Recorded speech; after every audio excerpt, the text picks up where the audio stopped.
Hey, comic book fans. We're looking at it today, Alpha Flight comic book. This is March. I'm guessing around 1980, 90, but it's probably 91, really. No, March 1990, so it was probably really printed in 1989. This is number 82. I never got this far along in Alpha Flight,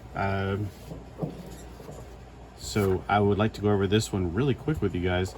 It didn't really scratch a lot of surface I was hoping it would scratch. So the reason I was wanting to read this one today is because when I was going over these, I was like, look, they're in Asgard. I do remember when the New Mutants went to Asgard, and I was like, I wonder if they're going to be with them and the X-Men. When the X-Men and New Mutants went to Asgard, I figured, sure, why not? So this is part 2 of 2 in the quest for Northstar. So everybody pretty much is in Asgard, or at least half of them are. At the very beginning, we're suddenly being attacked by these red troll looking guys, and they look like kind of like Kirby's art, kind of. That strong shadowing, the strong inking. The purple girl looks a lot like somebody else, but evidently she is persuasion, and she has the ability to persuade people. Of course, Aurora has the ability to blind people with light. She lost her powers though. And then this kid right here, they all seem to be girls according to, all right, this is it, ladies, it's time to party. And so Persuasion's kind of like leading the group and telling them what to do. So Aurora, try blinding them with your powers. Laura, think of some way to get rid of them. And then the other one spoke up. I guess that may be Laura though, because the other one's some alien name, like, I don't remember. Yeah, anyway, because there's so many new names in here to me. So Laura is the kid, girl kid in the yellow and green. And she's like, maybe I can warp them to Mars or something. Persuasion, I have a confession to make. What is it, Aura? I've lost my powers. Great. Fresh meat. Just great. All right, this leaves it to me this time. Stay where you are. She tells them what to do, and then they stay where they are. So her purple power. Now, her French accent, my Brazil, and they're saying, we don't know where your braziers are. That means bra, of course. Now, anyway, so her French accent, there is one place where I'm like going, I don't think that's how it works. But then again, and this is Canadian French, I don't know. So there is one place where she calls the girl ma and me, not mamie. Like, in other words, whenever you have ma before a vowel, you're supposed to hyphenate it, put the M in front of the ami, like my friend. Of course, with a male, it'd be mon ami, or friends, mes amis. But I'm pretty sure that's how it works, because it's how it works for la and le. And so if you have the friend, which would be a weird thing to say, it'd be l'ami. It'd be a L apostrophe. So it's supposed to be an M apostrophe. But anyway, that's later on in this book. I do really dig the commercials, though. 8 Eyes, I don't remember ever seeing that game. Bionic Commando, raise your hand if you played that game.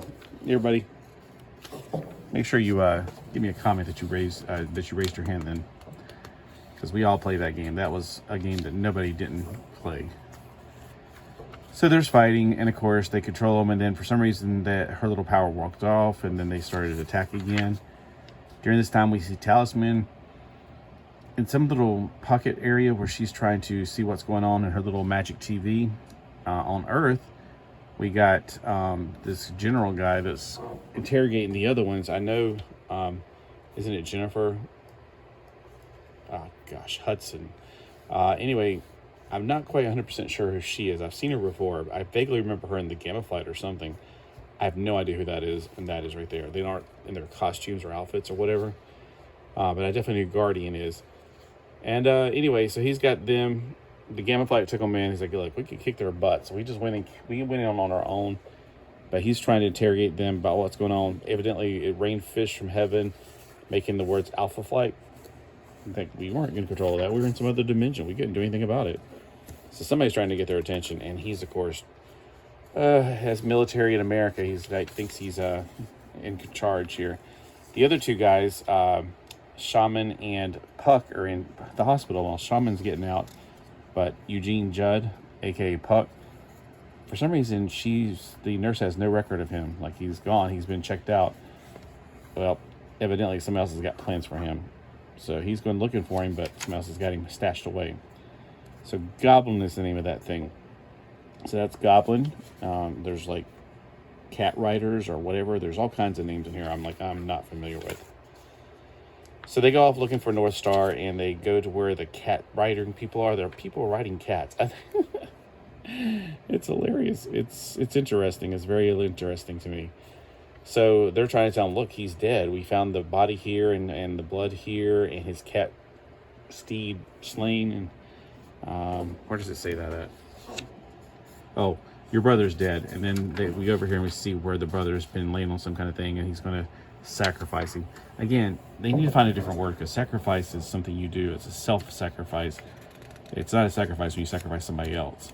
See, right here's where the blood is. His riding cat lay here dead. And then they saw the dark elves of all these words that I've never seen before. So the person who can create portals is trying to create a portal to where he is. It's like, I just might be able to pull this off. I guess they have to have a scent or some kind of previous, like if they're trying to find a person, it's got to be within a certain time being there. I'm not 100% sure how that works. So they put the Northstar's body up on a slab, and they're about to do the little mumbo jumbo hooky pooky thing. They're going to sacrifice him to some god or something. And the god that they're sacrificing to is going to be revealed in a minute here. So they did teleport to the right place. And they stopped the ceremony just in time, of course. And they attack, and this says, protect us, you filthy elves. And so for a while, there's some elves that heard her are protecting them against the other elves that didn't hear her.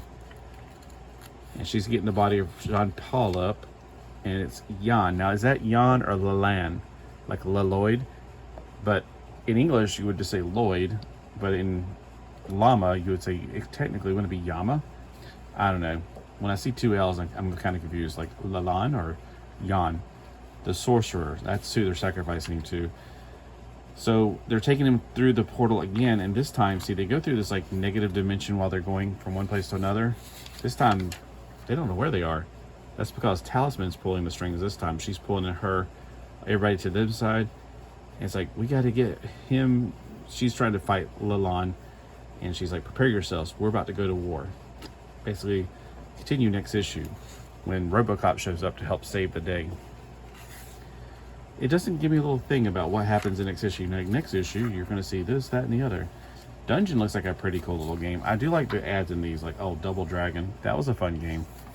Makes me want to go play my Sega Genesis, even though just Sega Genesis doesn't have Double Dragon on it. No, I don't have Double Dragon on it. I did have the other game, Streets of Rage, which was basically Double Dragon for Sega Genesis.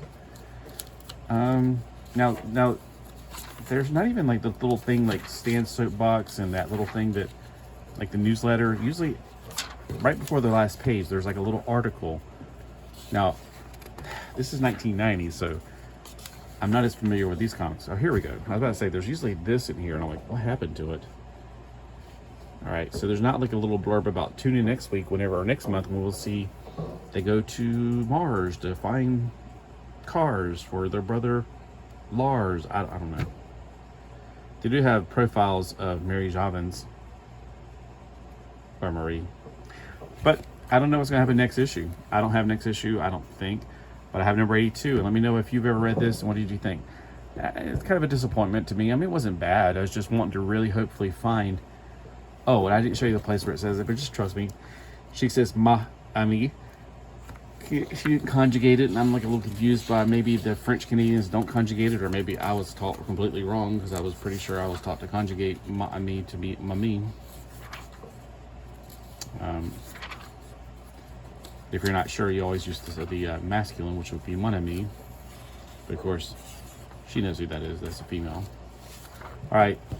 So I was really hoping it would be during the same time, since it says mutants in Asgard. That looks exactly like the same thing that we did for the New Mutants and for X-Men, and that was around the same time, wasn't it? I seem to remember Thor, Storm, something going on between those two, and the Valkyries, and what is her name? The girl I like a lot, because she's Native American.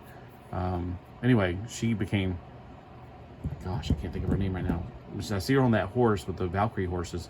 I can't think of her name for some reason. She doesn't look like herself. For some reason, my brain's going to the Legion of Superheroes with the winged Native American, which, you know, with those wings, it kind of gives me that wrong thing. All right, anyway. So let me know if this did happen during the same time. I'll probably go look it up, but contact, get a little information at the bottom there. Interact with me. Let me know. Did you ever read this comic? Did you ever read any of the mutants in Asgard? Because, again, I didn't even know it happened in Alpha Flight. I definitely read it in X-Men and the New Mutants. Fun issues. At least I did. I liked them.